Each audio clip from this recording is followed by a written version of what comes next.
All right, so all right, we are live. So, hello everyone. We want you to come on in and join this much needed conversation. And why is it much needed? Well, we're talking about the state of our youth, the state of their mental capacity, their emotional and social well being. But there are many layers when you think about how well our youth are functioning. Some are functioning, some are just kind of floating by, some are just existing and hoping things get better. And the list goes on and on. So, we're going to talk about all those things.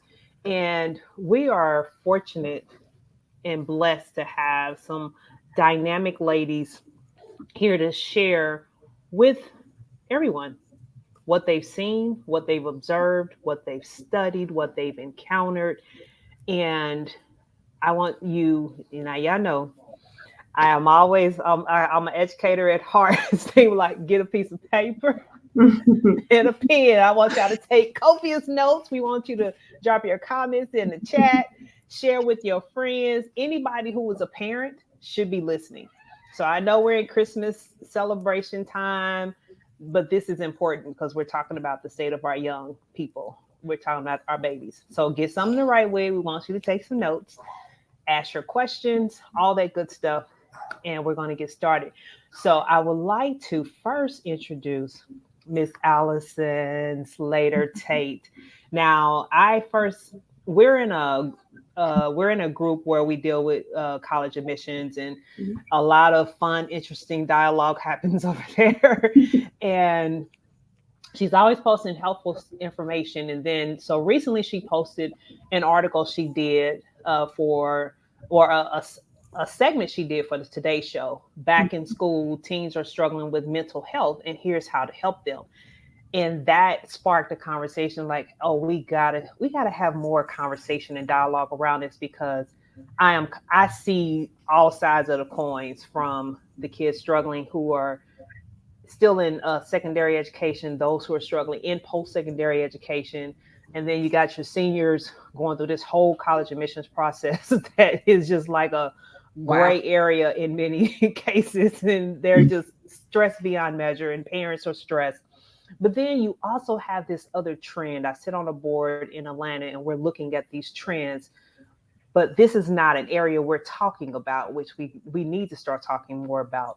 But we've been looking at one of the trends that's coming up is the state of students, their disinterest in moving forward and talking about college and education.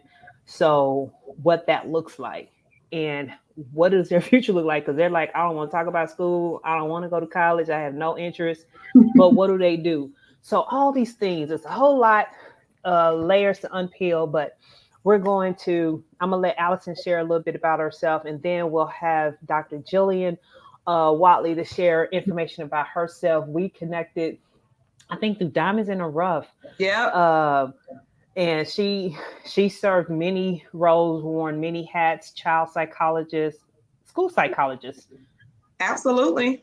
And so, of course, you can only imagine what she's seen as well. So, Allison, can you tell us a little bit more about yourself? And then we'll have Dr. Jillian share, and then we'll go from there. Sure.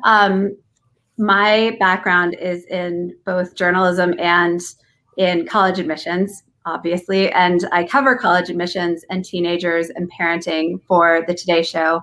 I have for the past 7 years, and NBC News, the Washington Post. I'm technically a freelancer, so I am all over the place. And Grown and Flown, I do quite a bit for Grown and Flown, the website for parents of older teenagers and college students. But I'm also a director of college counseling in a private high school, and I've worked in a public high school. So I'm around teenagers all day, every day. And I have 3 teenagers of my own at home, one of whom graduated in 2020 and has basically not had a college life yet, and one who is a senior in high school. So I pitched that story to my editors at the Today Show because of what I'm seeing in my high school every day and in my house every day, and also talking to college admissions officers, they started saying things to me like, these seniors seem like they're not ready to go to college yet. Like, you're right, because you know what? The last time they had a normal year of high school, they were freshmen. So when you start thinking about that, and you start thinking about how the fact that, you know, we've had a lot of violence and a lot of fighting and a lot of behavioral issues in high school this year, our freshmen haven't had a normal year of high school since 6th grade. And it just goes on from there. So when you're putting all of this together, I think that people are often feeling alone and often feeling like it's just their child, or they're wondering, like, what is going on? Why is there so much fighting at my high school? Or why does my senior not want to apply to college? It's all of them. And I think that it's really important to recognize the effects of the pandemic, not just on our kids academically, but also on our kids emotionally and behaviorally. So that is kind of my where I got to this article. I graduated with an English degree a million years ago, and I have been writing and working in college admissions for about 15 years. So it's been a big passion of mine, and teenagers are a big passion of mine. Yes, we love the babies. Now, Allison, you know, you just graduated about 3 years ago. Yes, and I have a 19-year-old who I basically had when I was 5, but yeah, literally a million years ago. It feels like that right now. So yeah, absolutely. So I told y'all you're in for a treat. So thank you so much for sharing, Allison. Dr. Jillian. Hey, everyone. I'm Dr. Jillian Whatley. I have a very interesting background, I guess, too. I started out as a teacher in almost like at-risk youth. I've always had a passion for working with children are almost like true diamond in the roughs, to find them and do something. And then eventually I became a school psychologist. And then now I'm in leadership. So I'm the executive director of student support services in a metro area district here in Atlanta. I have about 7 divisions in my department, from nursing, psychological services to social work, discipline. So when you talk about behavior, I can speak a lot to that, what we've seen come through my office this year, for a whole gamut of things related to student services. And then my research was on implicit bias. I started to notice that there was so much going on with students in schools, and we got so many rules, but nothing ever seems to reduce disproportionality. And I wrote my dissertation on implicit bias as a contributing factor to disproportionality. I really truly believe that if you don't work at the mindsets of people, you can put a policy or a practice in place, but if they still got old antiquated views or misconstrued views in their head, you've wasted your time. So we need to really put a lot of work on the front end around trying to help people unpack who they are. I don't think we do enough of that in this society. We're so in a hurry to get people back to the brick and mortar of life that we forget to do the self-awareness work that's needed. That's why the divorce rate is high. That's why so much mental health rate is going, high. That's why our kids are not engaged, because we don't see them. We see them as means to an end. And I'll talk a little bit about that. And if we're not going to make that shift, we will continue to see low engagement rates in our students.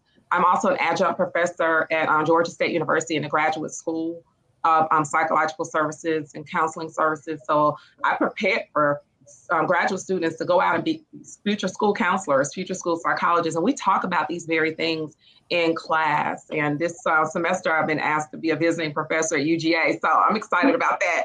Don't ask me how I'm going to squeeze all this in, but I'm going to figure it out. That's What I'm about, I definitely believe that I got to pass this torch on to the ones coming behind us. But I am seriously, Allison, reading your article, it resounded with me. And I have another article I want to share with you as well from a researcher that actually at NYU has been partnering with me to look at the behaviors that we're seeing post-pandemic that I think you would find fascinating. And now Dr. Richard Welsh is amazing. He's been doing some amazing work with me in my school district. And we've seen some things that are different than what we've seen before. Absolutely. Same here. Yeah, it's pretty. And I think that when you talk about kids not being engaged, I've said to people a few times during this pandemic, our kids got very existential during this pandemic, and not in a good way. There's a lot of what is the point? When everything shut down and everything kind of fell apart, like the structures of their lives fell apart, they just kind of got to where they were like, why am I doing this? Like, why am I on this treadmill at school? And we both, I think, I'm sure you would agree, school is a risk factor for student mental health. Like being in school is a risk factor for student mental health, which should not be. And suicide ideation and suicide in general, like it went down when we went into lockdown, and then it came back up when we went out into school again. And we have to do something about that. You're so right, Allison. I think we operate from the assumption that school is a safe place for everybody. Yes. Let's be real clear. Some schools are safe places for kids, but there are some schools that are not, and they were safer when they were at home. Like we think that, you know, Tamika and you and I were just talking about it before we came on the show, that folks don't want therapists. Well, that's one narrative. But I see a ton of Black people, people of color, white folks looking for therapists, but we don't have enough beds. And this was a problem before the pandemic. I can't help but say this. I've been, oh God, I can get on a soapbox because the number of families I would see and there's no mental health support out there. And it's very limited. And then when you get it, it's brief and it's quick and they send the kids right back to school without really good kind of treatment. So I'm like, we gotta focus on that. Like politicians, hey, we need your help. And I think people saw when their kids were at home during the pandemic on school, doing remote school. I think that parents actually saw what educators usually are seeing at school. And they were like, wait, our kids aren't okay. Yeah, your kids weren't okay. Before the pandemic, they probably weren't okay. They're not okay now. They're really not okay because we keep telling them that everything's back to normal and nothing is back to normal. Nothing. Thank you, Allison. I am like, if I hear somebody say, let's get back to normal one more time. First of all, nothing was normal prior to. We were on a rat race. Folks were, I mean, we could just go down the list of things that weren't going. Food insecurity, housing insecurity, domestic violence, sex and human trafficking, which is huge here in Georgia. These are things and many more things that were going on prior to the pandemic, and they did not stop. They only exasperated during the pandemic, and we're still seeing the effects of that. So there's no going back to the way things were. In fact, what I propose is that we need to disrupt the system and do things differently. I would love to disrupt the system. Like disrupt the system. As an opportunity. Like this is an opportunity. This is an opportunity, Allison. We were doing things wrong. Let's do them better. Why are we going, oh no, let's go right back to what we were doing. Like that was not working anyway. Like let's do something else. These kids deserve better. And by the way, teenagers are very good at articulating that they're not okay. They will be very stoic. They will fake it till they make it. But if you ask them directly, they'll tell you they're not okay. But if you don't do something to like show them that you acknowledge that, and you recognize that, and you want to help them, they will just never say it again. Like they will not trust you. So that is so true. I just spoke to our superintendent student advisory panel, and they've asked me to come back again because I just listened. I took copious notes as well as my staff, but just some of the things that they've experienced. And these students are ones that we made sure that we chose a range of students, because sometimes students on student advisory panels, we only choose the best and the brightest. We chose because if we want to be right. If we want to be about diversity, equity, and inclusion, we have to include all diverse learning styles, all diverse sexualities, gender, all of that has to be included. So I'm just gonna put that out there because some folks are throwing that out there and it's still the same kids getting picked for the same stuff. So and that's where your data gets skewed and you make bad decisions based on bad data. So I mean, they're commenting like, oh my gosh, and then Erica said, we are not normal. We're not normal. We're not the same. And I mean, you ladies have said so many things. I don't even know where to start. I'm like, I never thought about school as a risk factor. And I'm always talking about, the way my brain processes things from a project manager, Six Sigma standpoint, I'm always looking at things from a risk perspective, but I never put those words together in a sentence. That sending your child to school is a risk factor.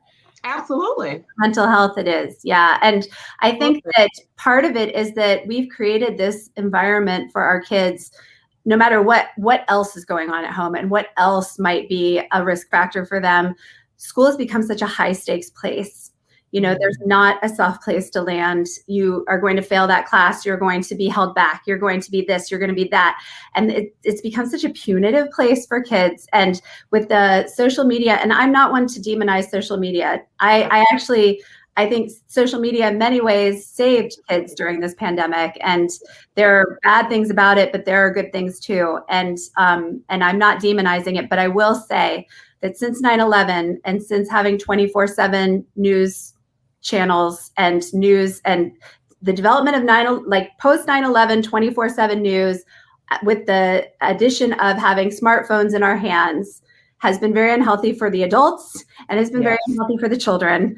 And the fact that they can't ever escape the drip of school, social life, that is the really big problem. And so, school is a risk factor, because when you have to go to school and you have to show up for a teacher and you have to show up in person in front of your friends, and you have to go face all these things, it's a risk factor for the kids. And then also, let's look at the ecosystem of a school that sits inside of a community. So some of our schools sit inside of very dangerous communities, and that behavior that they see in their community then comes into the schoolhouse. So while the fights have increased in high schools right now, and we're seeing in our district, middle schools, oh my gosh, it's been on fire. Yeah, it's been really it's been really bad. The what's happened, that stuff was happening before, but now it's worse, and it's a different type of fighting.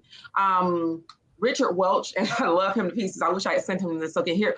He has defined it as pandemic behavior that has landed in schools. And so the way we discipline and the way we were approaching behavior prior to the pandemic, we got to shift. Yeah. It is not the same. We take for granted that everyone was sitting in front of a computer. Let's talk about the kids who mom and daddy weren't there. They hanging out in the street all day. Yes, absolutely. So they're bringing that behavior right into the schools. And guess what? We got 2 sets of 9th graders in school. We do. And I saw that in your article. That's what he put in his, that's why I want to send you the research. We got 2 sets of 9th graders. And in middle school, you got 2 sets of 6th graders?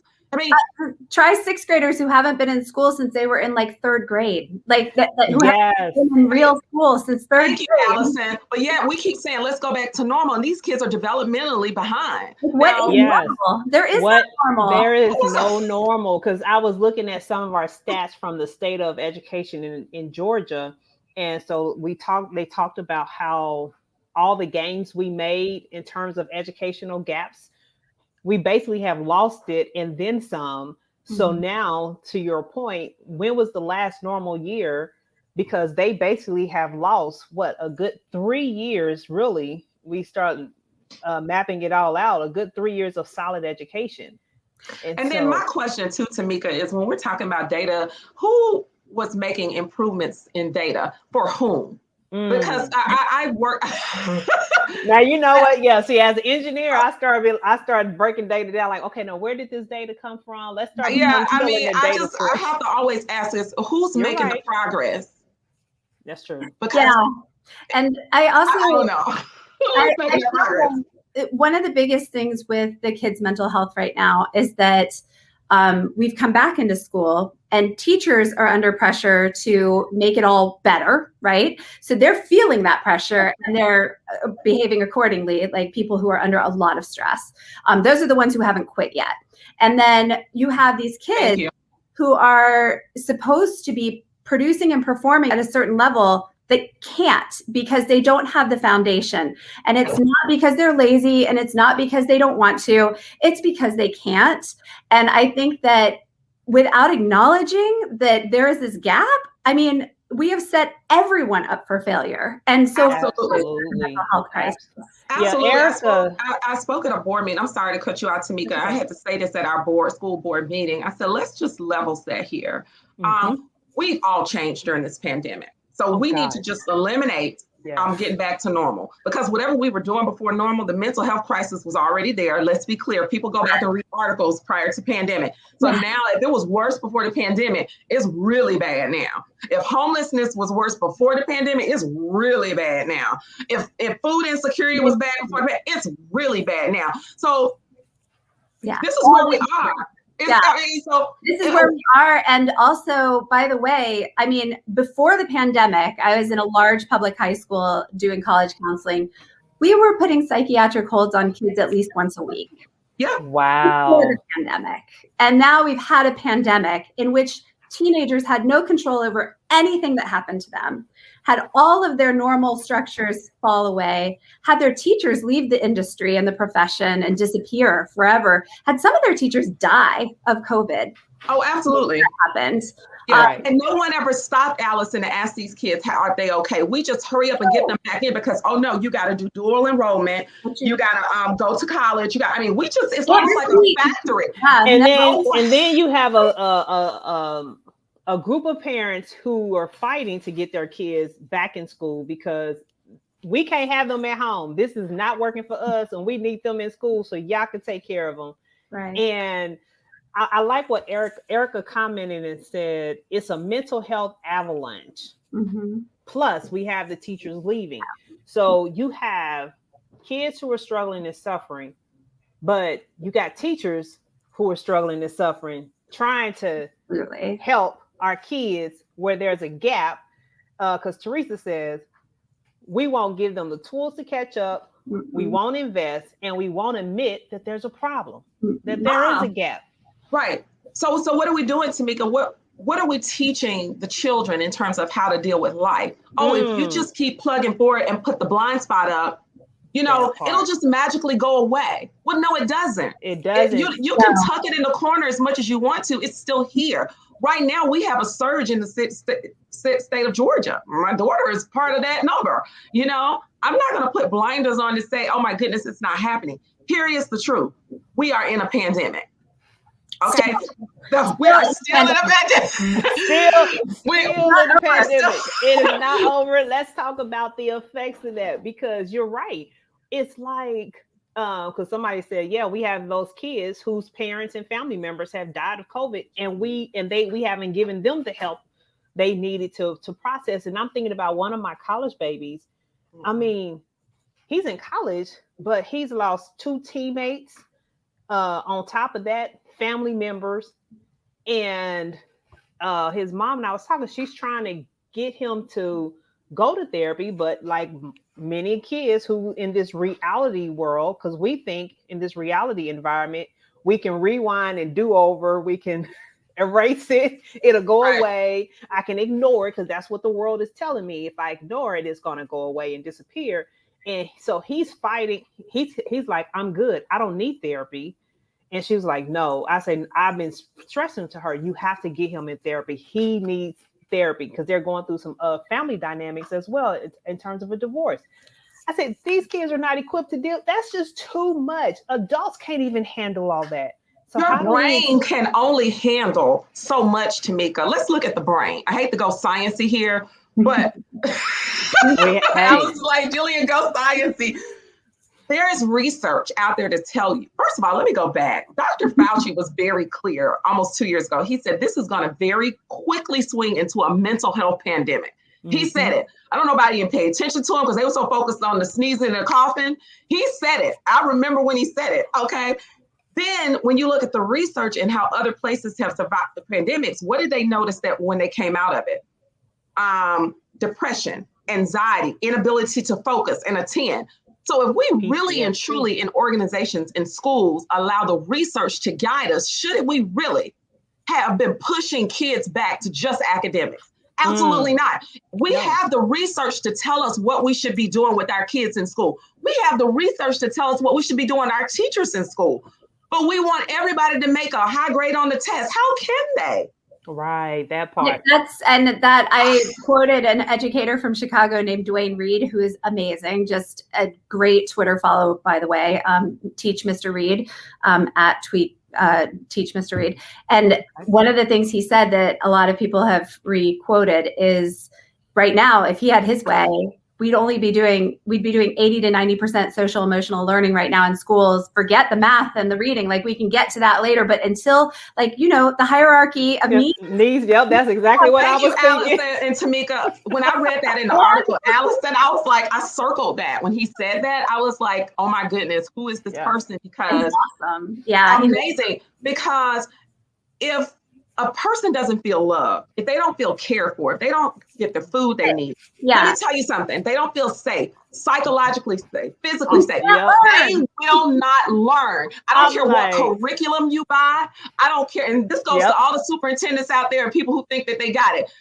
They won't learn. You will They're never not. see your test scores move at all. So why don't we just slow down and love on these babies and teach them how to do school again, teach them how to socialize again, you know? It's But we're Let's not go doing it. back to science, the fundamental elements of science, how the brain work, how people work. Because Allison, when you said it, I'm like, the hierarchy of needs is what? It was created back in the 40s? Yeah. Teaching in project Forever management ago. and leadership. Maslow, right? And you have to feel Maslow. safe first. Like you have to Yes. feel like you are okay before you can start receiving anything else. And Information. I just think about the fact that there are a couple of very poignant moments from the pandemic for me. And one of them was when I had to take she was in second grade then, my youngest daughter, to her elementary school to pick up her stuff from her teacher, long after the school year was over.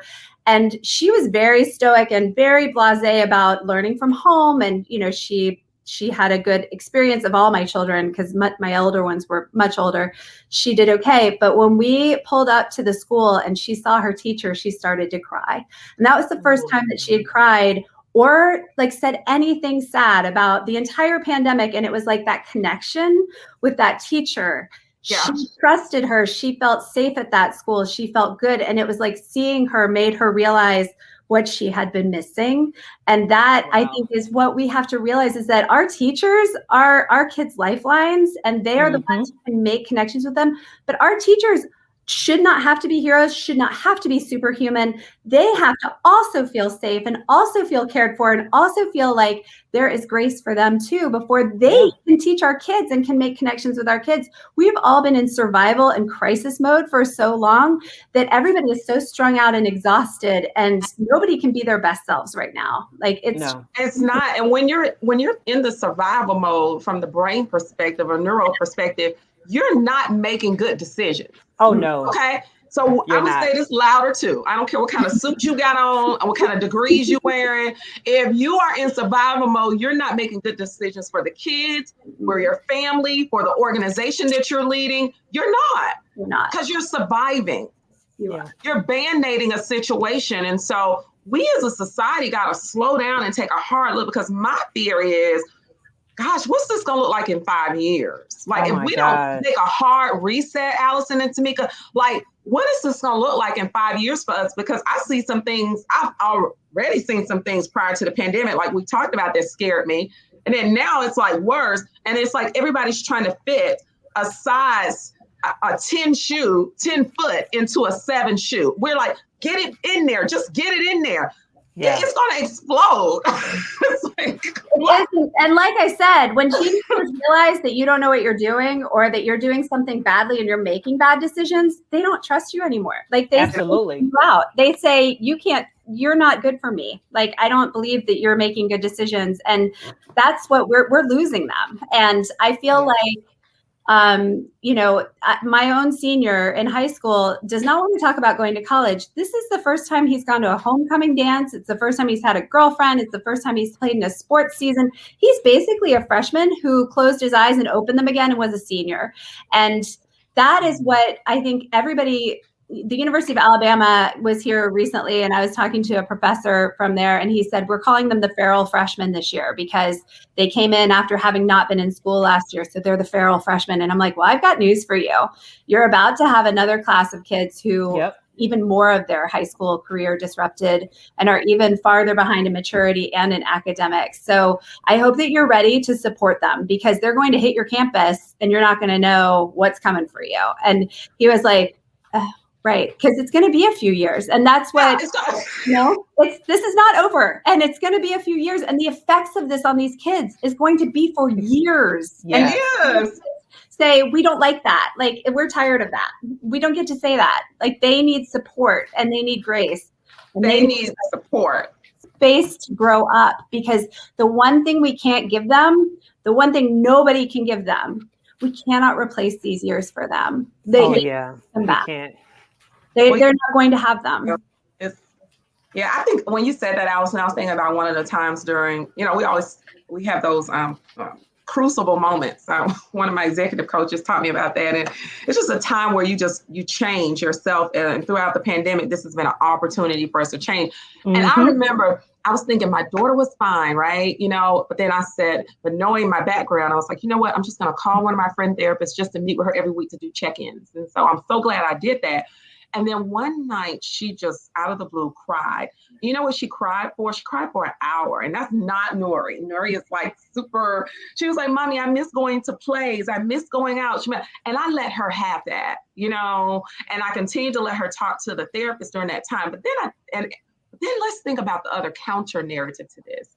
Her mom is a doctor, okay? Mm-hmm. Her mom is aware. Okay, her mom also has resources. There was somebody out there her age, quite a few children out there her age who have cried themselves to sleep, didn't have a mom or a dad who had the skill set, went to a school where the teacher is just saying, get the work, put your head down on the table and not consoling these kids. So we got polytrauma going on right now in our communities. And in some communities, it's exasperated.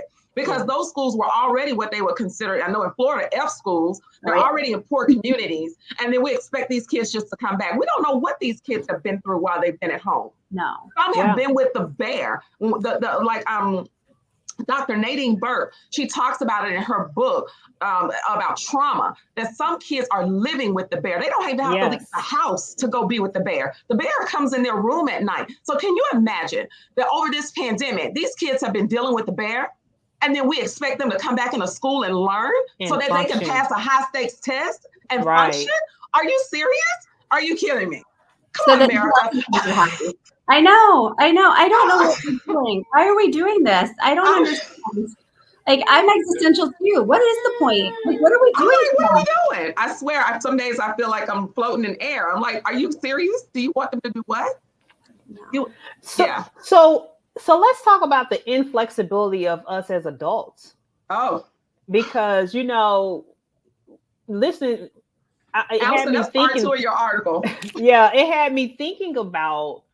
I think Dr. Jillian and I even have reached out to you and talked about, I may want to do something for my clients because I'm seeing certain trends and behaviors, and Allison, I'm an engineer. My brain, the way it processes things is structured processes, operations. So this is how the program is going to work. I had to adjust and adapt, and it was easier for me to do because I do leadership training, and I've been exposed to all these other areas, and I understand it. And it took me a minute, but I think about the families who think like that, like you said, no, you're just being lazy. You can learn, you can do this. No, stop, dry them tears. We're not having all that crying. You can do, just all of those dynamics, because we're not thinking about how this is really impacting them socially and emotionally, and catering to that piece and giving them the nurturing they need to help them heal in this process. So let's talk about a little bit more about that, because I think that is an area we got to challenge our parents to even look at and how they're approaching this.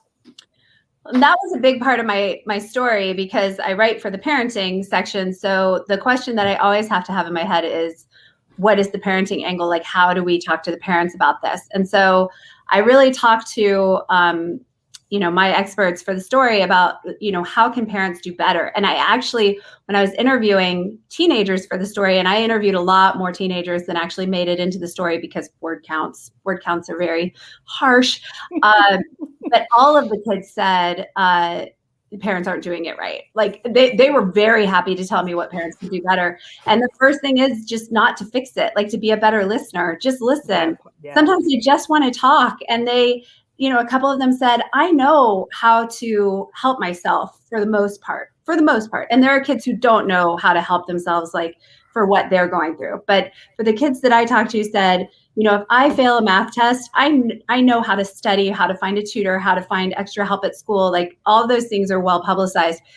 They said, just sometimes I just need to say, like, this sucks. And I didn't know how to do this and I'm upset and parents just want to fix it. Yeah. And at least some of the parents do. And they said, I just need somebody to listen and be a soft place to land. I don't need somebody to panic. And one of the therapists said, like, the kids said that they are less likely to tell you that they're under stress or having issues if they believe that it's going to negatively impact you because they're trying to take care of their parents. That's right. Parents just want their kids to be okay, and kids just want their parents to be okay, and nobody's okay. So nobody's okay, and that's something my daughter told me during the pandemic. I said to her once, I said, it's going to be okay. She said, Mommy, it will, but it's not. And I said, you know what? You're absolutely right, and let's stay there. Right now, it's changed, and so that was a growing moment for both of us, because we don't want to see our kids hurt. No one wants to see that, but there's beauty in the pain. If you really believe that and how you help them move through that. And so that night when I sat with my daughter on the bathroom floor and she's crying about the life that she once had and how she had to change and wear a mask and all those things, that's change for kids. And sometimes it's no words that can comfort that, but to hold them and hold their hand through the process. And acknowledge it. Just acknowledge it. Like we want them to just dust themselves off and get right back up and keep moving on like nothing has happened. Those folks who have passed away over the last couple of years due to COVID were real people. They walked on this earth. They were somebody's mom, dad, sister, uncle, cousin, niece, whatever. They were all of that. Let's honor them. And so how do we honor them? By doing better for ourselves, by, being protective, wear a mask. We honor them by taking care of our health so that we can slow down the transmission of this virus. And so, but then at the same time, we have to teach them how to do that. But let's be clear, Allison and Tamika, some adults don't know how to do it. Oh, no. And I think that is one of the biggest issues is that the kids are like, where are the grownups in the room? Like, why aren't the grownups doing what the grownups are supposed to do?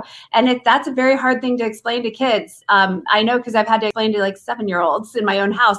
But I think that, if you think about it, I've had friends from the New York City area who have said to me, an entire generation of grandparents were lost in this pandemic, like in their area. Wow. An entire generation of grandparents are gone. And I had friends in New York City whose teenagers were remote learning for the entire year last year.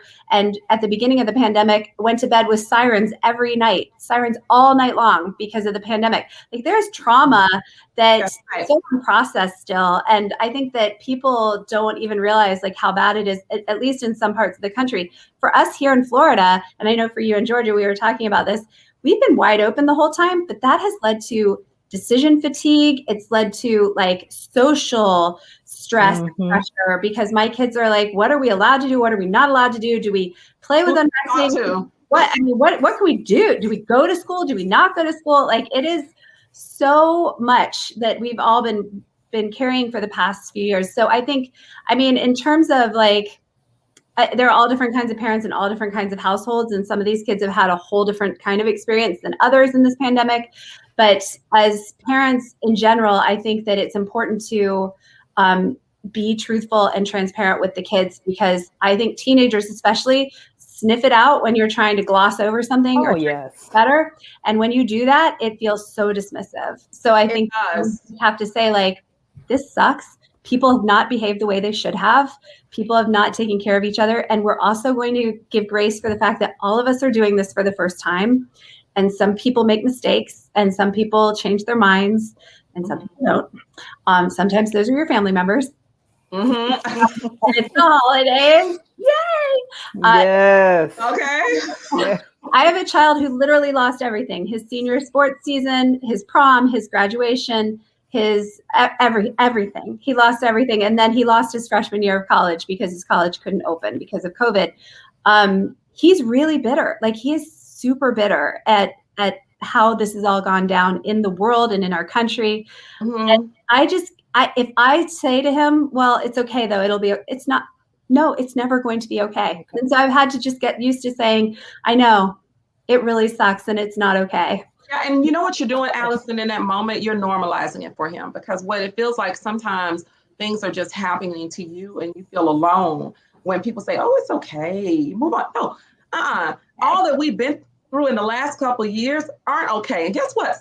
Most of the crap we went through before the pandemic wasn't okay either. Let's talk about that too. Like, let's stop making this crazy stuff okay. Yes. And can I just say that part? I'm so tired of hearing how these kids have been coddled, or this generation is coddled, or that they're not resilient. Let me tell you something, especially when colleges say they're looking for resilient kids. I'm like, I'm sorry. This generation of kids, they were in first or second grade when Sandy Hook happened. So they had their peers slayed in their schools, in their classrooms. They've grown up learning where hard corners are. My children were in high school when a child shot herself and there was an active code red. They had to slam their furniture up against the doors. They had to keep their classmates from coming in the room while their classmates begged to be let in because they didn't know who had been shot or who was a shooter, and there was Parkland protocol in place. Then they had 4 years of a very unstable presidency. Whether I don't care which way you vote, this whole country was very unstable for 4 years of their lives. And then right at the end of that, we had a global pandemic that literally shut down the world. Right. So these kids are, if they're alive and they're upright, they're resilient. And they and let me add on to that, Allison. You make a huge point, a great point there. One thing that really burned me up years ago when those kids, I think it was Margaret Stone McDouglas down in Florida where the shooting occurred. Okay. Those students came out. Now, they were so resilient. They spoke out, and there were adults who criticized them for that. Let me just be clear. The education system, we have promoted for students to be outspoken. We've taught them social emotional learning. We've exposed them to debate teams. We've exposed them to learning about history. But the moment they put it together to make sense of the foolishness in America, now all of a sudden they shouldn't speak. We want to shut them down. Let me tell you something. One thing I like about this generation, they remind me of the civil rights movement kids. They really do. They are smarter than any of us. They are. They see through the bull. They see through it and they call it out. True. They are major disruptors. They're like, no, this is all fake and phony. They're my heroes. And I did a story that I was reporting on how it was going on college campuses. And I interviewed a bunch of college freshmen and sophomores who were on campus. And I interviewed a girl who was going to a college that, in the news, the college was handling COVID very well, was not having a lot of COVID cases. In reality, there was a lot of like duck paddling under the water, and the students were feeling it. And she said, I am so sick and tired of my college putting in the headlines how well everything's going here and how resilient we are. She said, I don't want to be resilient. How about I don't have to be resilient for 5 minutes? Like, how about, not all of us are resilient, and some of us are not here to tell you this because nobody is addressing mental health. Nobody has taken care of us all these years. The ones that are still left, we're tired and we're broken and we're tired of all of this. Wow. And we're not listening to them. I mean, these kids, they articulate and they are very articulate, exactly what they need. And we just go, oh yeah, and keep going. And I don't want to go spiritual, but that just took me to from the mouth of babes, wisdom speaks. Yeah. And and I have to check myself because I know I've said like, they're entitled, they're this and they're that. I've said it, but I also believe, when you put all that into perspective, man, they've been through it. They've been through it and then some. And so, I don't know what the definition of resiliency is, but I don't know what their definition of resilience is. What more do you want from them? Like, I don't know what else. Yeah, what else you want from them? I don't want anybody to ever say grit to these kids again. These kids have grit. If they're here, what else you want? Like, if they're functional, they've got grit. They're here, they've got grit. But you know what? I think the other part of this, that's the problem. Our generation and older, we want them to do it how we would have done it. Oh yeah. We want them to do it how we think they should do it. And when they don't do it that way, then it's wrong. Yeah. We like to demand things from them that, we would have had, and I think about that a lot. Like, what was I thinking about in high school? I was not thinking about getting killed in my high school ever. I wasn't either. Not but at we all. want them to function the same way we functioned when we were in high school. I never remember in high school doing a school shooter drill. Oh my gosh, that was not even part of the conversation. That wasn't even part of the conversation. And I was in school during Columbine. Like, are you kidding me? Like, oh yeah, that was our only. That was our like a big thing that happened during our generation. Like but. See, I was already out of school when Columbine happened. That's because I'm a million years old. But I will tell you, it was so shocking. I think I was in college. I was somewhere in there, Allison. No, I was out of college. I was like out in the working world, and I couldn't believe it. And now it's like, well, yeah, that happens all the time. Like, that's not a big deal. I've never feared for my life until I worked in a public high school. And like, that's really sad, because you'll see the trauma on the people working there. If somebody breaks into the announcements, all the adults tense. They do. Everybody's tense. If you've been through something like it, and my kids were not even in a code red where like somebody was actively trying to hurt somebody else, but they didn't know that for 45 minutes, and they all just assume that they're going to be in a school shooting. They all assume that there's going to be a mass shooting somewhere that they are. And that's the scary part. I mean, the PTSD that our students, our administrators, everybody, and parents are dealing with just from that piece alone, just from coupled with everything else, is like, we're surprised we all ain't cuckoo. I mean, that's why I think, like, in some districts, they're moving towards having mental health days in schools. I know my daughter at her school, they implemented this year where you could earn a day off from school without being penalized. And when she came home with that red thing that says she could take a mental health day without it going into the system, all I had to do was scan it into whoever. She was like, "This is amazing." But we got one day. Well, that's one day she could earn. I mean, I guess that's a start. They can earn it. I mean, they can earn it. But what about the kids who's not doing what they say they need to do to earn it? And that's the other thing. So in some districts, they're implementing it into their district policy, actually, where students get a mental health day. And also there's some conversation even here in Georgia about implementing a policy for girls to be able to go virtual while they're on their menstrual cycle. You think? Because I mean, when we were raised up, life doesn't stop for your period. I'm sorry, it stopped for me. I don't know who created that. I mean, come on, y'all. It was a man who created that commercial. Yes. Well, that took me flashback days back to my basketball coach. Because we were actually just laughing about this a few days ago, because we keep in touch some of the players, where we're holding each other accountable. We're working out, and she's like, "What you mean? You work out? You gonna come to practice? And you gonna run those suicides and everything else? Because once you start doing it, those cramps are going to subside. You're not going to feel them anymore." Oh, is that how that works? I've been doing it wrong my whole life, apparently. Right. So, yeah. But here's my question. If we're adults and we're working at a job and we need a mental health day, we take a mental health day, right? Like, unless we're at a job where we're not going to get paid for it, like we're going to get fired if we don't show up. But I mean, for a lot of professionals, like, if you can call in sick, you call in sick if you need to. But we expect our kids to have something that they have to scan in, like they have to have permission to have a mental health day. And I'm sorry, but there is no day of school that these children cannot miss. And if they're in crisis, like, why can't we teach the kids how to do, like take care of themselves? Self-care, absolutely. When they need to stay home, and to be judicious about it. I think that I really don't believe that there are kids who don't want to be successful in school. I think all of them want to be. There's a lot of kids who aren't, for whatever reason, either support or, family background. There's just not a lot of like ability to get there. Right. I think that, you have to start with the assumption that the kids want to do well and want to be happy and want to thrive. And then you don't act like they have to get freaking permission to have a mental health day. That's like telling them, I also I'm not a fan of like bathroom passes. I'm sorry, but if the kid has to go to the bathroom, they should be able to go to the bathroom. And I have students who, when they're meeting with me one-on-one, say, "Is it okay if I go to the bathroom?" Yeah. You should never ask me if it's okay. If it's okay. Yeah. I've had students do that. Yeah.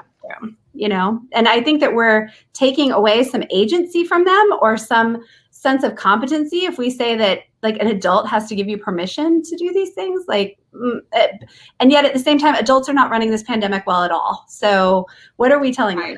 You know, I don't know. No, it is so many different paradigms that we have to change. I think about one of my foster care babies. She told me, she said, Coach Tamika, I just don't understand. They said they want us to learn how to be independent and how to make adult decisions and be responsible. And then when I go and do something that represents that, but it's not the way they like it, then they fuss at me and tell me that I did it wrong. Mm-hmm. I'm confused. What am I supposed to do? So we as adults, we have to take some time and sit back and reflect. How are we making this situation worse? Because I think we're the main culprit. Yeah, and we're the thread that's consistent in every scenario that we've talked about. Our mindsets have to change. And that's what we were talking about earlier, like about some of the biases that we all hold. You know, if somebody is sleepy, we think that they're lazy. If somebody calls into work, we start to think they're lazy and they don't want to do, instead of digging deeper into understanding why. When you talk about moving towards a trauma-informed care perspective in schools and in work, you know, you're supposed to get to the root of the why. Yes. Why is a person doing this? And really, but, you know, seek first to understand. But one thing that we don't do in our communities and in this culture is really front load relationship building. Yeah. We just want to get to the task.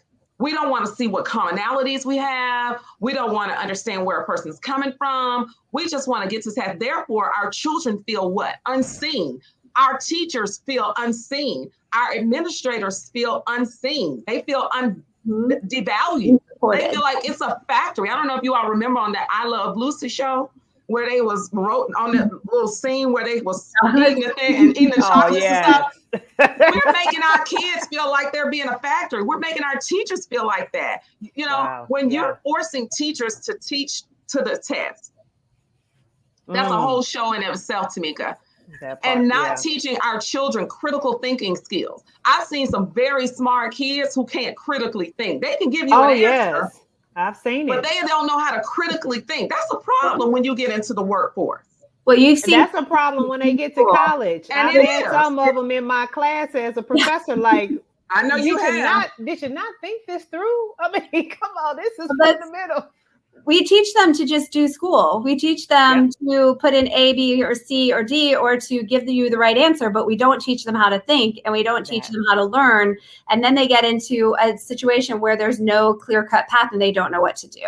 And that's a big problem. And I think, and Teresa is commenting, teachers can't take off. Exactly. We're not treating the people in the schools like human beings, and we're not, and therefore the kids are definitely not treated like human beings. If not given respect as professionals to be able to take off when they need to take off, to be able to go to the bathroom, which is an actual big problem for teachers. It is. For the bathroom. Wow. That's a huge problem. It is a huge problem. It's been there are so many retired educators with bladder issues.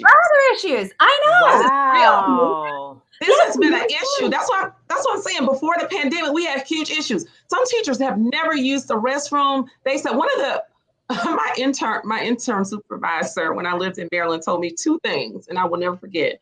He said, "Always take your lunch and use the bathroom." And this came from a white man. And guess what? My bladder is fine and my belly is full. I am not. And I tell people this straight up. If you look at any board meeting, I always have me a little chip next to my computer. I am not going to starve myself for you. Right. I am not a machine. I am a human vessel. And I want to be treated like such. But it first starts with how I treat myself. So if I'm going to neglect my body and not advocate for what's best for me, then I can expect that you will do the same. Absolutely. So I have to set the standard. And so, yes, to Allison's point, there are tons of people in retirement who are educators suffering from bladder issues.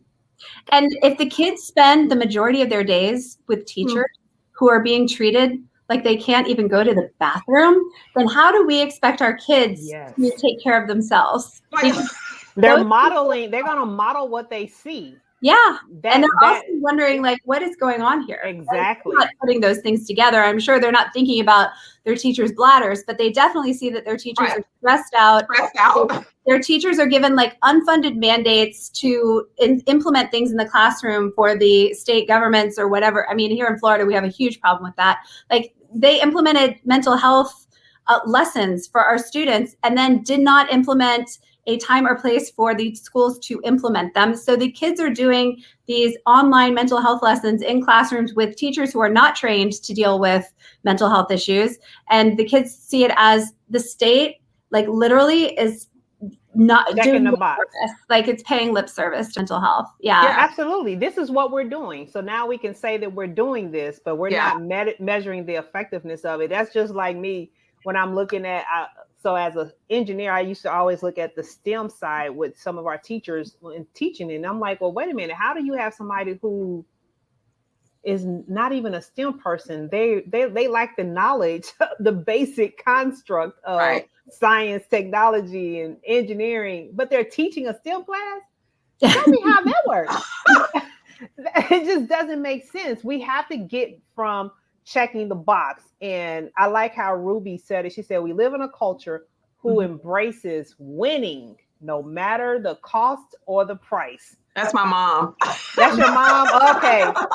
Mom is on point. Yes. Because what you just said, I mean, we're modeling, we're teaching our kids how to allow people to mistreat them.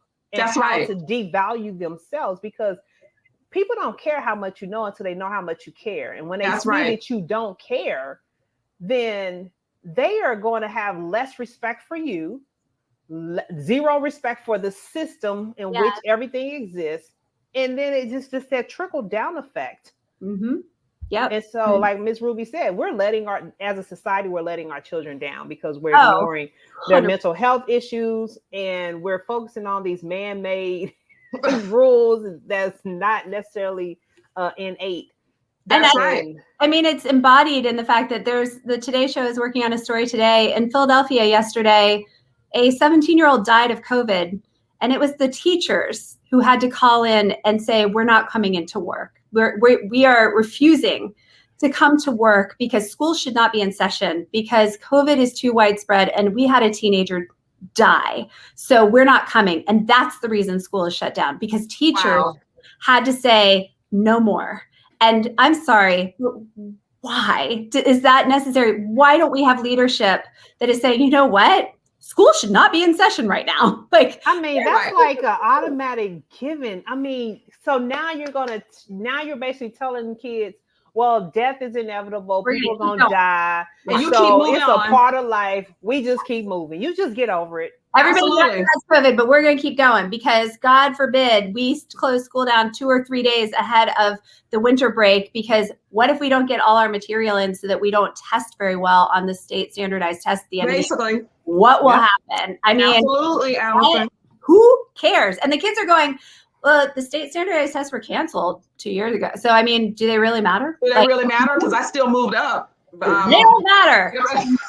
The cat is out of the bag, you guys. They know that the state standardized tests don't matter. So. They know this. And guess what? They also know you can learn in different modalities. They do. They know that. And they're like, you know what? I don't really have to be there. And we say to our kids, like, we don't care that somebody died. We don't care that your kid died. The teachers care. We didn't care.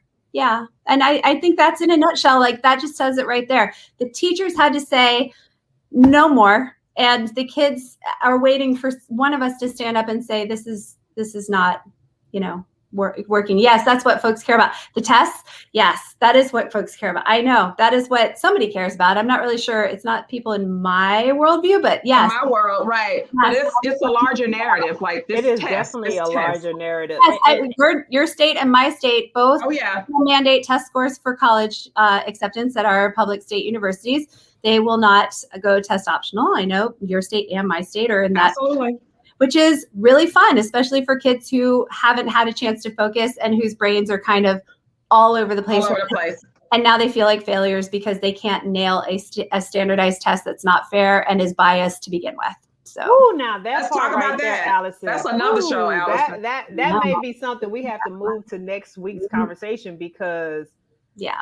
oh yeah, They were racist tests to begin with. They were biased tests to begin with. And now they are tests that really, what are we measuring at this point, y'all? Yeah. And this documented in research. Yeah, there's documented research, but that I know. the extra stress. That's yeah. We're gonna move that to next week because the anxiety of our kids feeling like failures because I didn't score at this level, and I am constantly trying to talk. Hey, you know what? You do the best you can.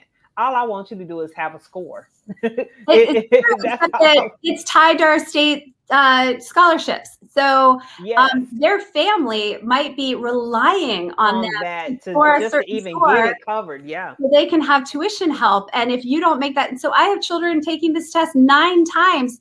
And these are children who are more affluent and have the resources. And how about the kids who don't? Like they can't afford to pay for it, and they're not gonna get that many fee waivers. No, they're not. And the parents need them. I have parents who are like, well, they need to keep taking the test every month because they only have like 5 more sittings before the deadline. I'm like, if you make your child sit for 5 more sittings, my goodness, you're going to have a broken child. Like these are not robots that just stick there and say, do this. Like these are human beings, and they have to have each of those score reports come back that might not have the news that they want. Like they have to sit for 3 hours on a Saturday. Like this is ridiculous. Why are we doing this?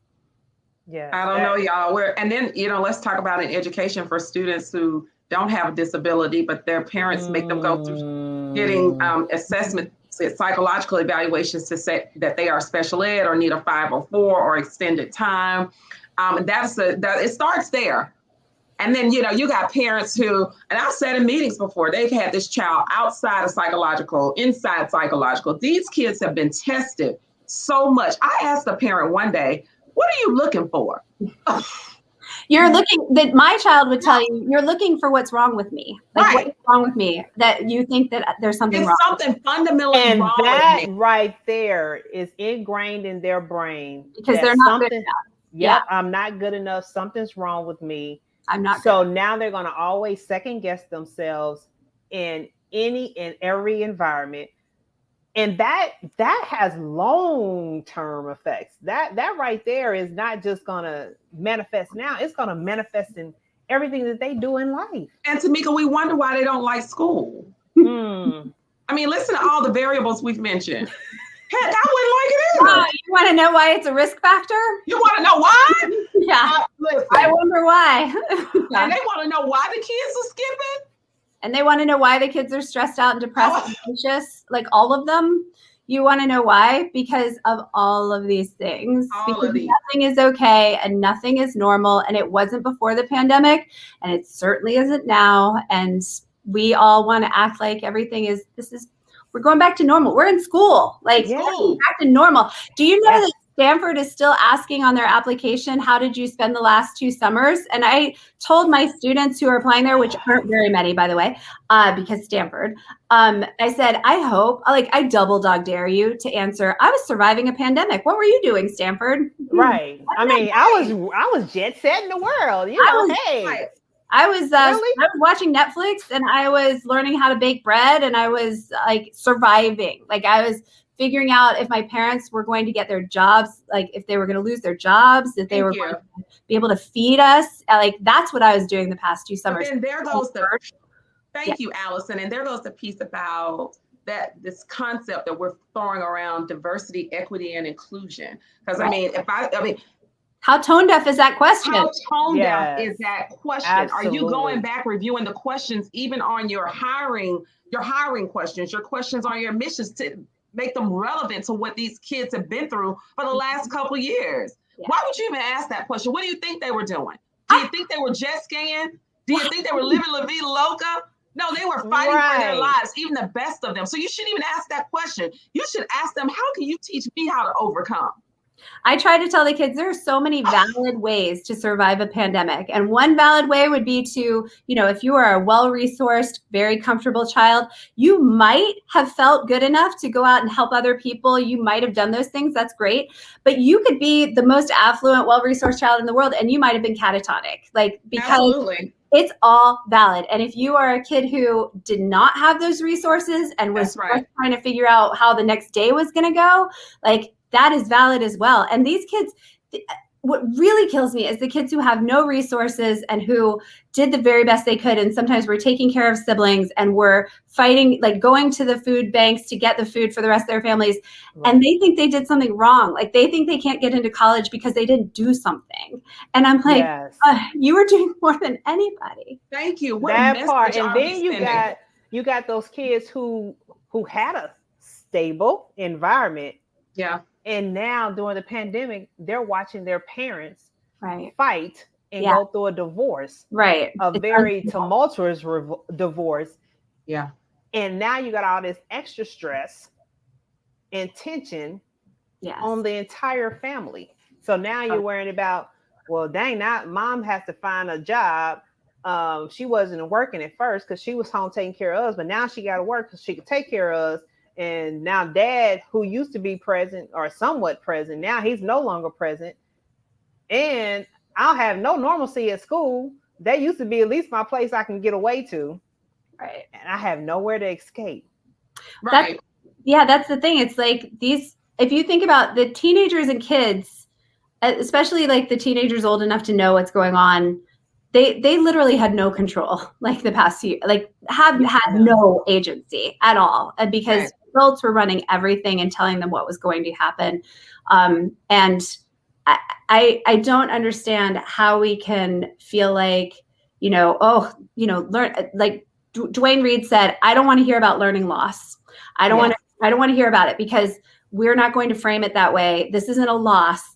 They might not be where we would expect them to be, but that is a gap, but it's not a loss. These kids didn't lose something. These kids have learned a lot, unfortunately, but we're going to reframe it as they're not where they usually would be, maybe. And maybe that's okay because maybe our expectations were out of whack to begin with. If we could start there, some of this curriculum isn't developmentally appropriate. Not at all. Not at all. Can we start there? I mean, Tamika, you might have to have us on for a series, honey. Well, hey, I'm game because I'm you started talking about curriculum. I started having another flashback moment with what I call that new math foolishness. I'm really? So now we're teaching kids that there's only one way to do math? No, it's many ways. The new way is many ways, actually. They have lots of ways to do it, which is not how our brains work. Well, there are some schools where some of the teachers are you have to do it this certain way. And if you don't use this certain formula, this certain approach, then your answer is wrong. Right. Yes. I'm no, the beauty of math is there's a finite answer. There's multiple ways to get there. That is actually the point of that math, is to teach them that there are different ways, and they don't want them to use the shortcuts that we did or the formulas they don't want the kids to work off of formulas. But it is really hard for us to be able to figure that out because that is not how Gen X and I assume millennial brains work. I know because I math was my favorite subject. I used to tutor math, and somebody was like, Tamika, well, can you help? And I'm looking at what is this? This is chaos. It is chaos. Yes, and you're a math person. Yes, but my kids are I will say, I was not a math person. I was an English person. I'm a writer. And for me, if I didn't know the formula, I did not know how to do it. And I will tell you that my kids don't need to know a formula to figure things out.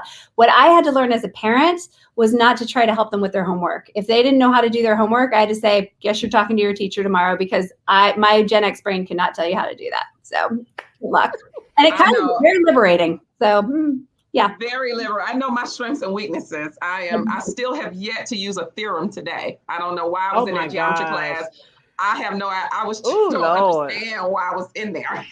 And I still fuss with my parents about that. I tried to get out. So everybody doesn't need all subjects. Let's talk about that too. I only needed statistics. And I'm good. That just made me, because One of y'all said something earlier, and I thought about with this generation and how their minds process things. And I was just thinking about a conversation that I was listening to the other night with a student of this young generation saying, health insurance. You don't have to. You can take me off your health insurance. I'm good. What I need that for? I don't need to pay money for that. If it comes up, then I'll do it. But I'm healthy. And so his dad was like, well, what about dental insurance? How you gonna get your teeth clean? I'll just brush my teeth very well. I don't need to spend that kind of money. I'm trying to get an apartment. So they're focused on what their core needs and the applicability of it at that moment. So it's like, well, why do I need that? That's how they think. Thank you, Tamika. Like, here's the thing. Let's look at that. Let's run with that. The teeth cleaning, right? So I was thinking about this while I'm in the chair getting my teeth cleaned. Like, don't I do this every day? Really? Like, do I need to come every 6 months? And so I've been trained to think I need to go every 6 months. But we're good soldiers, aren't we? We're very good like little soldiers. Yeah. I mean, they've conditioned us so well. And guess what? This generation, they're like questioning those things. They are. Our generation, we question it, but we still were compliant because we're like, what? This is what we're very compliant. And like, why do we have to do this? Like, this isn't, and especially since the pandemic, they're very much like, what? Like, why is that really necessary? Why do we have to do it now? Like, we don't have to do it. Why are we doing that? That's totally weird. Yeah, I know. Why am I coming to school every day? If I could just learn the material on my own and come and do it. I mean, because I'm self-taught, like I'm okay with that. Like I hear, yeah, we're gonna have to do some real innovative things for this generation coming up. Yeah, because it's an attack really on our public education system if we don't change it. Absolutely. Some changes, or else we won't have any teachers, administrators, or students. Well, you know what? I look at it as opportunity. Earlier when we said something about we need to disrupt the system. We do. I really think the pandemic in many instances, it was now hear me, y'all, because I know some folks are like, whoa, it was necessary. It was necessary from the standpoint of this. It's causing us to rethink where there needed to be a reset in many areas in this country. There needed to be a resetting, Tamika. But we're not resetting. That's the problem. We're not getting the lesson. We're not getting the lesson. It's kind of like, okay, I'm not getting spiritual, but it's kind of like God doesn't fail you. What he does is he gives you the lesson. He gives you that lesson multiple times until you pass. He gives you the test multiple times until you pass it. Absolutely. And it's like he gave us this test and we are failing it royally. And so he's like, I'm trying to give y'all opportunity after opportunity to get it right. See the errors of your ways. We're on like get it right. We're like on the Greek alphabet here. And God's like, you better get it soon, dude. Like, we're on Omicron. Come on. Right. We're on Omicron now. So are y'all going to change anything now? Oh, no. We're just going to go on and go to Zeta. Yeah. No, we're going to take this thing right on. It is. I really, truly, especially here in Florida, it's very much felt like an attack on the public school system to not acknowledge what has changed and what could be different because, I mean, I think our governor would very much like people to use vouchers for private schools or to homeschool. And we have a very extensive online virtual school system that is promoted very heavily by our state. And we have a lot of families who have gone to homeschooling or who have gone to private schools who aren't necessarily, I mean, the private schools aren't necessarily vetted. Some of them are great and some of them are less great. And, you know, we are seeing kids transfer into our school and we're realizing these kids don't have any of the skills that, you know, they would have if they were here. And their parents start to panic like a couple of years into homeschooling and they're like, I can't help them with this. I don't know how to do this. Like, this isn't working anymore. And, you know, I think that there's been so much emphasis on isolation during the pandemic and, you know, the kids being at home. There are so many problems with the kids being at home in terms of insecurities and, you know, childcare issues and how do parents work if the kids are at home and all of those things. But the isolation is not what's bothered the kids. Like, it's been online schooling that's bothered the kids. It's been like being expected to perform at the same levels as if they were back in school that's bothered the kids. There are so many things that have been plaguing the kids, and we are focusing on the wrong things. Like, parents have all been screaming here about the masks in schools. The kids have never said anything to me about the masks, but the kids don't want to be online. Like, they don't want to be having to learn online. And and the way to not be online is to wear the masks in the schools. So, and to be honest, most students have been in my school district, and I've talked to counterparts in other districts, compliant. Yeah, it's been. Oh no, the kids are fine. I mean, the kids are like, sure. Is this what we have to do in order to have a fine? Okay, so again, it goes back to us, the adults, right? We're the problems. We're the ones who are like, this is so uncomfortable, and I can't see people's faces, and I can't remember. And the kids are like, what? Like, what's the big deal? Get over it. Come on. And then not only that, then it started out as the math, then it's critical race theory, now it's social emotional learning, because people think we're teaching critical race theory through social emotional learning. And I'm like, are people reading about critical race theory as a theoretical framework by which you analyze racism? Critical race theory is history. Oh, we taught the kids history? Then we're going over here to SEL, social emotional learning. You don't want your kid to be self-aware. You don't want your kids to. You want to talk about feelings? That would be terrible. Like, let's not do that, because then we're just going to get into critical race theory again. I mean, really, yeah. I mean, here we go. I'm just like, how do you people, I don't know where these people are, but how do you keep up with this? Because this has got to be exhausting mentally. Because it's exhausting mentally for me to even listen to someone and make these analogies where it's untrue and isn't founded, and you're Googling and you're not even going to the research to figure out what is true for yourself before you bring it to a larger platform, or even bring it before a school board, where you sound really crazy. Now, see, you said something, that Googling. Boy, we think Google is our research source.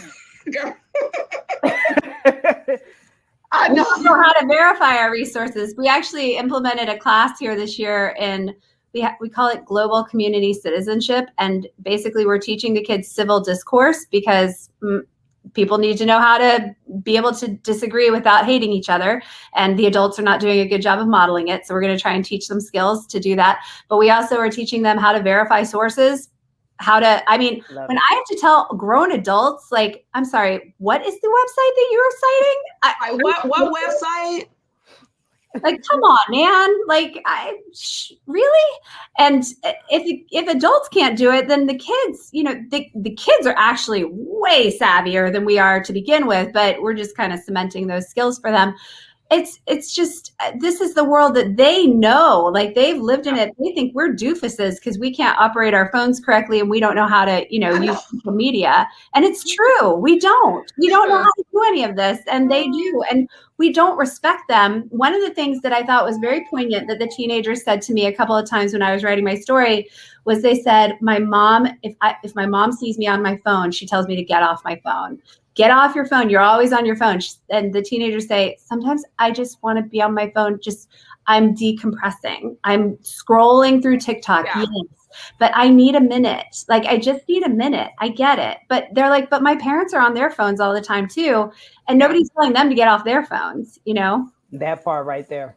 That part. How they will respond and how they are more vocal in articulating the things, the inequities. And calling out BS. They call us all out. Yeah, they do. They call us out. And if we don't acknowledge those things, then we're losing them. I mean, we have lost them. They don't believe us. We can't keep them safe. We can't keep them safe at movie theaters, in schools, at games, walking down the street, going to a parade. We can't keep them safe. And that's when we lost them. They don't trust us or respect us anymore. And I don't. That's disheartening. So, I mean, everybody, the comments, we know you've gotten a lot out of this. And as you see, we can talk about this all night, but it's 7:21. 8:21. And I want to make sure we are respectful of, each other's time. family time, all that good stuff. I hear the grandbaby I was baby gonna say, crying. He's like, I want to run around or something. Yeah. Listen, my daughter has written me like 6 notes. Did you feed her already? I fed her. She's like, I'm locked in this room. Please come feed me. Hello.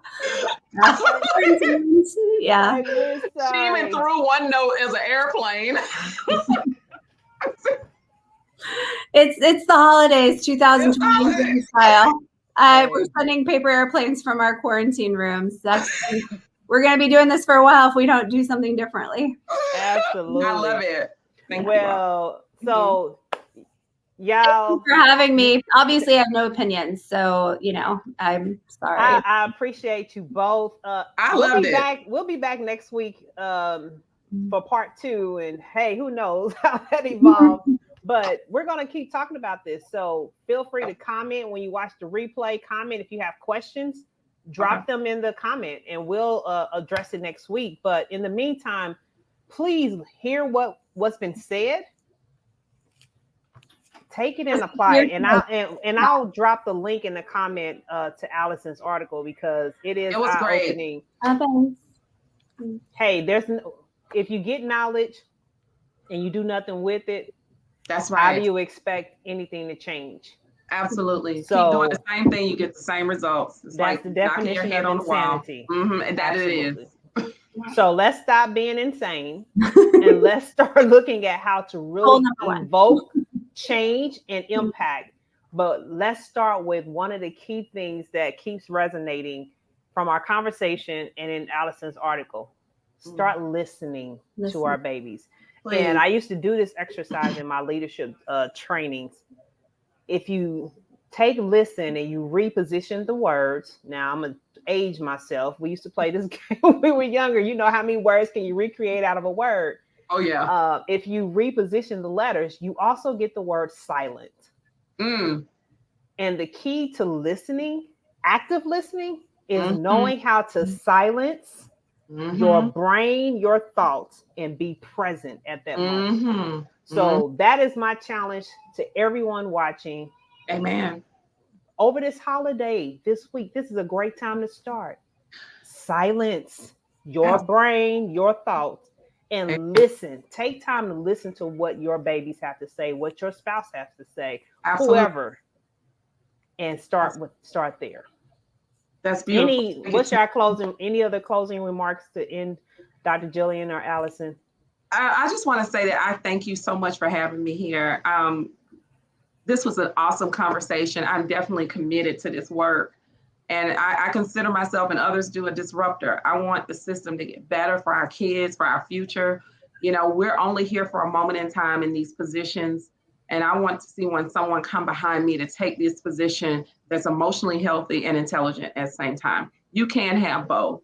And so I look forward to having a great conversation with you guys next week. And it's so good to meet you too, Allison. Yes, you too. I'm so glad. Thank you for having me. I really appreciate the opportunity to talk about this. I feel like you said at the beginning, we don't do it enough. We don't take a moment out of it. It's so busy usually. I think the holidays are actually a great time to be able to pause and say, what do we want to do better?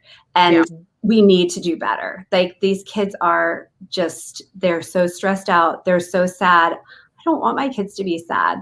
And they're going to be sad because we've been in a weird time, and this is all weird. We can find moments of beauty in it. We can find moments of joy, and that is important, but we can't do it unless we also acknowledge how weird this all is. And if we aren't honest about it, the kids don't want to be honest with us. So listen to your kids and be honest. And believe me, they can take it. Like, they can take truth. They just can't take you trying to gloss over things and act like everything's okay. Now that's a word right there. Yeah, that's a quotable, tweetable word. That's right. They don't like that. Yeah.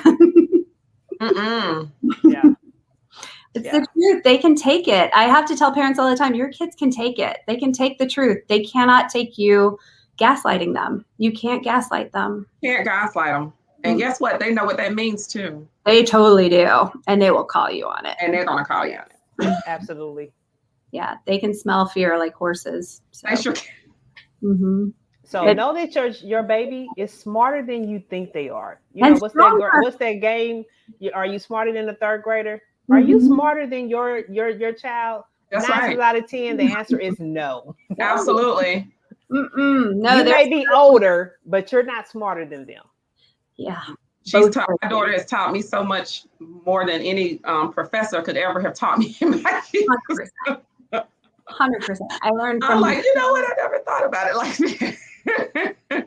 They call me out more than anyone calls me out, and I'm grateful for it. Like I'm growing, and I think that's important to show them. Like I make mistakes, I do things wrong. I don't think about things the whole way. I look through my lens of privilege all the time.